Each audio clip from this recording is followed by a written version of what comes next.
Qo'y uy hayvonlarining bir turi bo'lib, erkakini qo'chqor deymiz. Dishisini sog'liq deymiz. Bolasini bo'lsa qo'za deb ataymiz.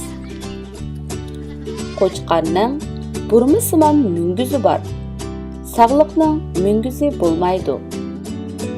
Qo'ylar 2 dan 10 nechagacha uyda beqiladi yoki to'p qilib yayloqda beqiladi.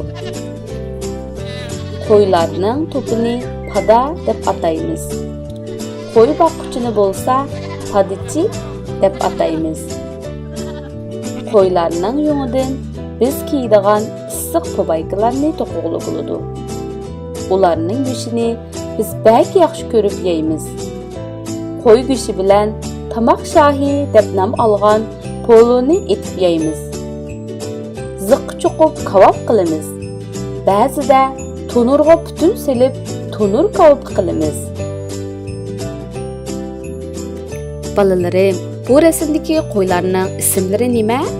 Agar esinglarda bo'lsa, ota-onalarga aytib beringlar bo'lamdi?